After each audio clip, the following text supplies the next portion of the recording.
said, the title of my talk is The Tao of Social Media. And when I was thinking of topics that I wanted to go over, social media came up because it's kind of something that I've been fairly passionate about. But as I started thinking of it, I thought, well, in terms of trying to convince you to use it, I'm just going to cover that right now. You should be using social media. Now that we've got that out of the way, we want to go with the why. And so when I started thinking about it, a couple of things came to mind.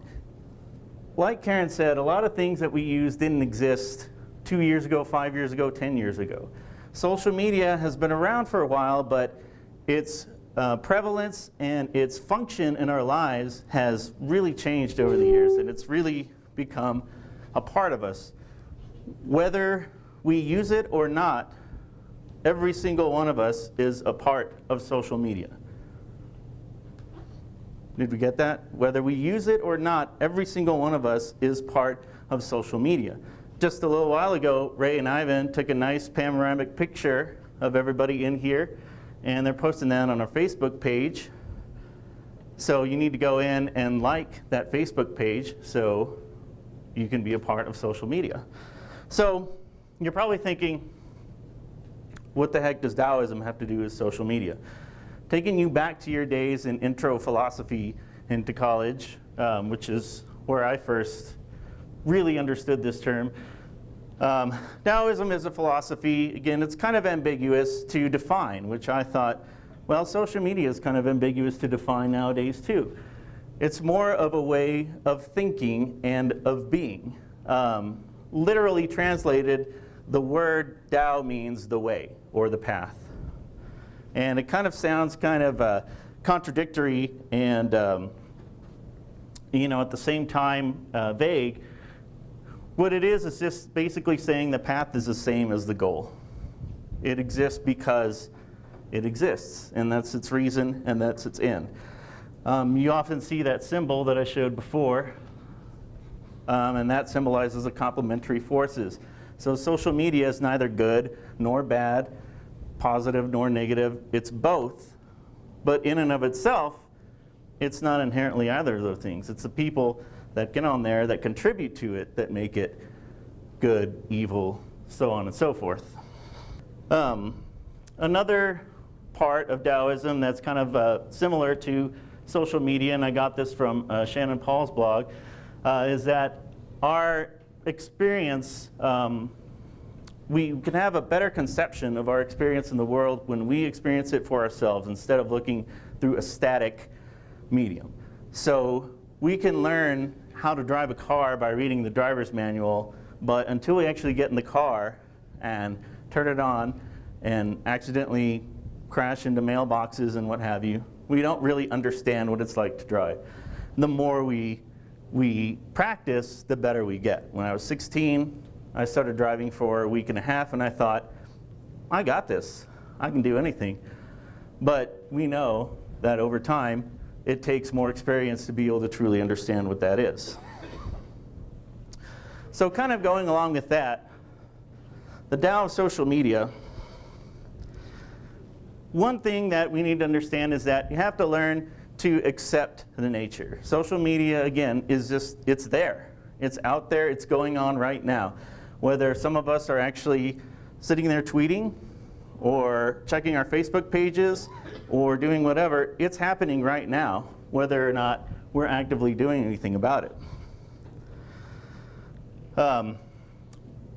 The same can be said, about social media. You define what it is, not the other way around.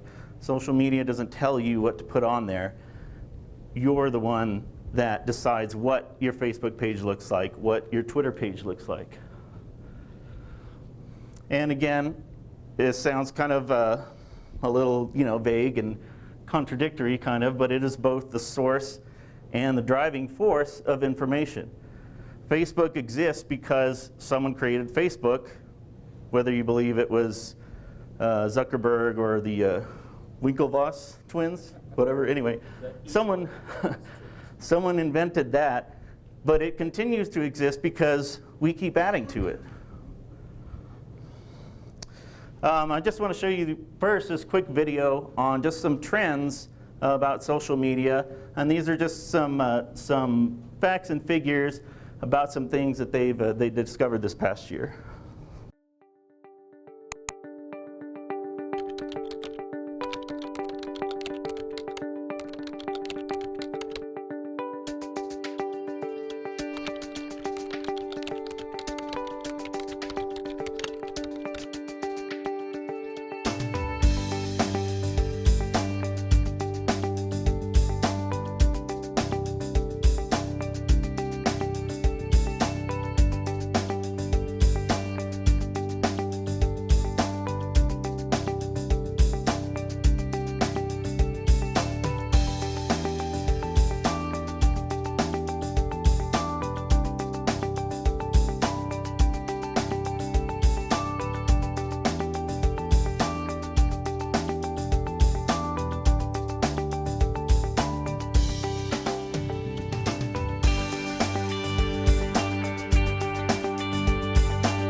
A lot of those statistics are interesting. The one that really grabbed me was the one that said 73% of recruiters said that they have at some point successfully hired a candidate through social media.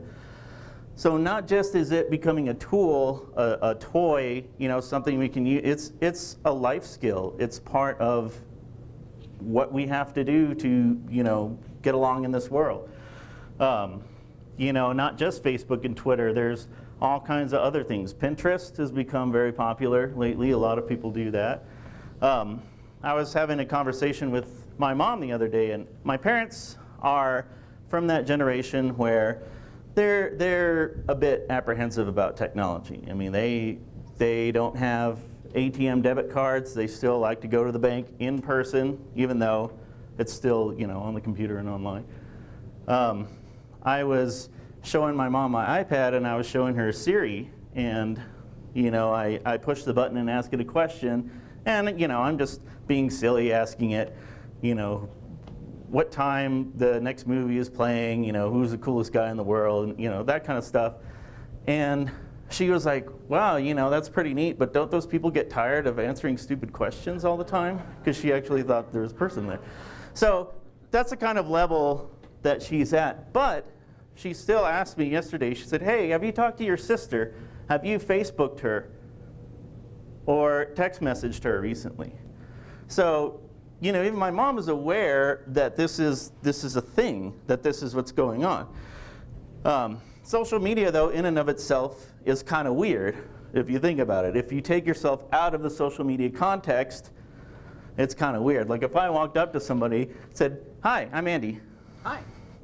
You want to be friends? Yeah, that sounds like fun. All right. I'm at Irvin High School. Where were you last night?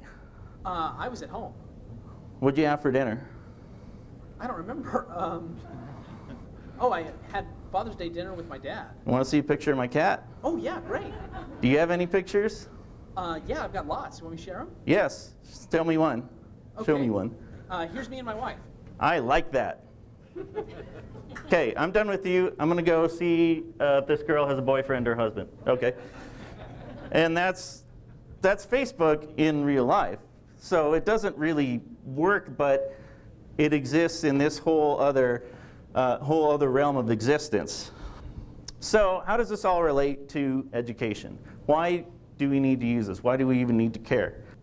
A lot of people are using social media in education. Twitter is popular amongst education, business, every kind of organization. You turn on the TV, politicians, public figures, everybody has a Twitter page and they have a Facebook page. Like our Facebook page. Like you should like EPISD TV Studios. Got that endorsement in there. There you go. What Twitter is, just real quickly, if you're not that familiar with it, it's a site that uses something called microblogging. Everything is done in 140 characters or less. Very quick, very, very simple. You're not going to write novels, epistles, your family update. It's just very, very quick. I'm at Olive Garden for lunch. Hi, everybody, things like that. The way Twitter's organized amidst all these millions and millions and millions of seemingly insignificant tweets is it uses handles and hashtags to organize things. A handle is what identifies a person, place, organization, whatever entity is sort of participating in that. For instance, mine is at Andy JQ. It could be at McDonald's, at whatever.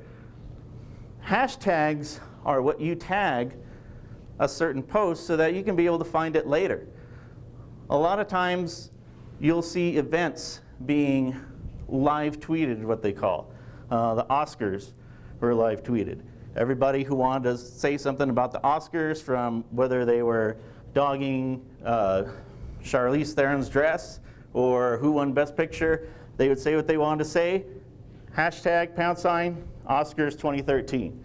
So that if you wanted to go into Twitter and see what everybody was saying, you would search Oscars 2013 and everything would come up. We have the ability to do that with our professional learning networks, classrooms. On my website, I created a Twitter feed using the hashtag EPEdTech. So every time I'm out doing a session and I want people to tweet, I'm going to ask them to use this hashtag. So Joe's here with us, so he used that hashtag, and you can see 22 minutes ago, he simply wrote enchiladas. What kind of information I can deduce from that? I don't know. I might ask him to clarify later. But this is like a running tab of that, and I could set them all. Oh, there we go. See, he loves tacos too. So we're learning a lot about Joe's culinary affinities. Something else, another tool that we've been using a lot lately is similar to Twitter, but it's a lot more simplified. It's called Today's Meet. And Today's Meet is a very simple back channel tool that you can use when you're doing a session, when you're having a meeting, professional learning community. It's synonymous to the parking lot in professional development. That big sheet of white paper where if you have a question or you want to say something, you write it on the Post-it, you go over there, put it on there so you don't interrupt the presenter, you don't cause a ruckus. This is a way to sort of have that going on in real time without it being a distraction, because it's not rude to be posting things on the back channel. Actually, we're using this in our curriculum writing teams. So if I wanted to see what was going on, what kind of links, what resources they were finding as they're working on their science, technology integration curriculum, I could go to the Today's Meet site that we set up, and I could find out.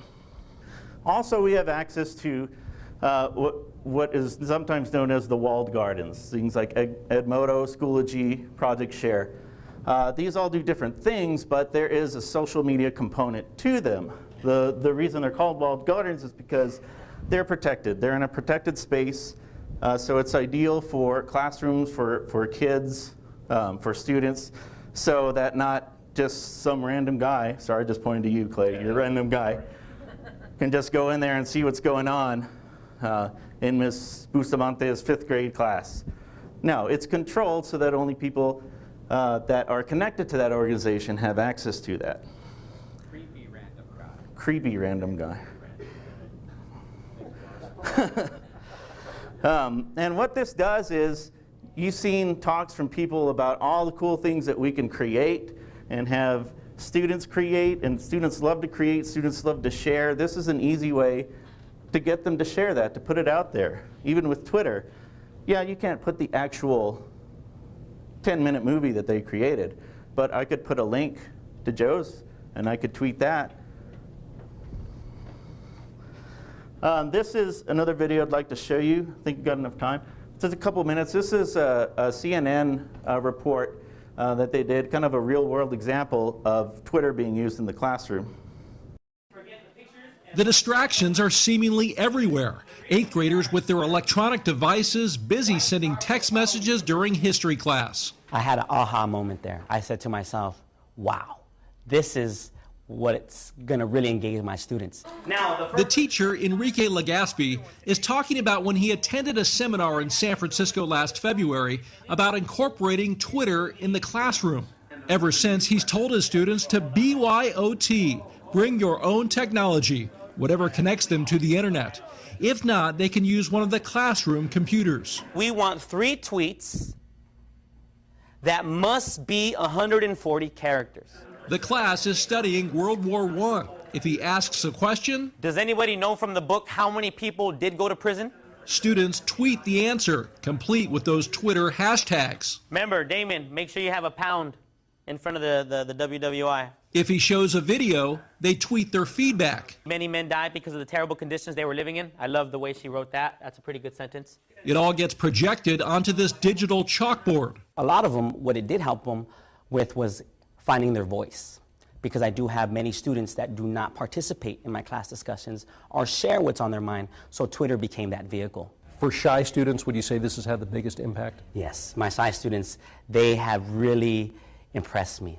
I mean, I know more about what they're into, how to help them, differentiate my instruction, and really be an effective teacher. The primary goal for this project is to have greater class participation, and Mr. Legaspi feels like he's gotten that. But for some of these students, it's had a positive impact even outside of the classroom. I'm like a shy person. I'm like terrified right now, just speaking to you. 14-year-old Oscar Lazoria says students used to tease him, but he feels like his tweets are making him stand out and getting him noticed for the first time. People talk to me now, no more teasing. They see me as somebody now. That's like an equal. Most here at Hollenbeck Middle School, a public school in East Los Angeles, come from low-income families. Legaspi says it proves any school could incorporate social networking into the curriculum. Twitter did become this paperless way of sharing what's on their mind. And it's shaping how these students learn 140 characters at a time. Dan Simon, CNN, Los Angeles. So you could see the kind of power, the potential that this has, and I liked, what he said about getting students who otherwise wouldn't comment or wouldn't contribute to participate. Now, I know in our district, we're a bit away from the bring your own device sort of thing, but we still have access to lots of things that use or that have an internet connection. And with a lot of things like Twitter, Today's Meet, all these other things that we've showed you, that's all you need. So we don't have to have an iPad. Hopefully we'll get there for every student, or every student doesn't have to have, it can still be done through that.